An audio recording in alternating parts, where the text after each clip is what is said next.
Well, baseball season is underway, which is really a great time of year, especially in St. Louis. You know, when I was a little kid, I loved picking up the sports section of my dad's newspaper to see how the Cardinals were doing. The paper, of course, would list the standings in our division, and more times than not, the Cardinals were either in first place or just a few games back. It was always very easy to figure out how the team was doing. But as an investor, it's not quite that easy to figure out how you're doing. How do you know if your portfolio is in first place? How do you even know if you're winning? I think the first step in understanding the performance of your portfolio is to think about your own personal long-term financial goals. The question shouldn't be, am I in first place? It should be, am I on track to achieve my long-term goals? You know, Warren Buffett is one of the richest men in the world and one of the most successful investors who has ever lived. His teacher and mentor, Benjamin Graham, said it best when he said, the best way to measure your investing success is not by whether you're beating the market, but by whether you've put in place a financial plan and a behavioral discipline that are likely to get you where you want to go. So the real question you should answer is, am I on track? And to figure this out, according to Ben Graham, you first need a sensible financial plan. Assuming you've created that plan with your financial advisor's help, you will need to know two things. First, you need a realistic expectation for a long-term return on your investments.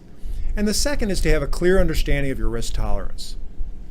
Both of these factors, your expected return and acceptable risk, are important to understand because if your advisor has done a good job, your portfolio is not positioned to maximize return. It's positioned at the minimum level of risk necessary for you to achieve your long-term goals. I think an example will illustrate the point. On the face of it, it seems that Portfolio A is superior, having earned a return well above Portfolio B. But the hypothetical return from Portfolio A was superior because it was 100% invested in the stock market, while Portfolio B was invested 40% in stocks and 60% in bonds. If the stock market fell 50% in a single year, Portfolio A would likely drop a lot more. While the stock market has historically recovered from dramatic declines, many investors do not have the stamina to withstand a 50% drop in the value of their portfolio. As this example illustrates, the goal of investing is not to maximize return, it's to provide a competitive return for a level of risk that is acceptable to the investor. Unfortunately, there are no high return, low risk investments. In my opinion, the only way to earn higher potential returns is to take more risk.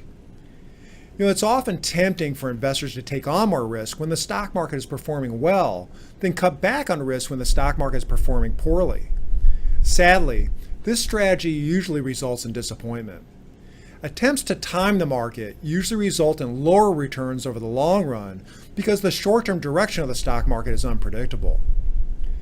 Let's look at another example. Which of these portfolios look attractive?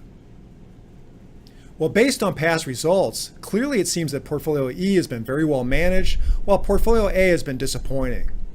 Many investors would be tempted to buy Portfolio E and sell Portfolio A.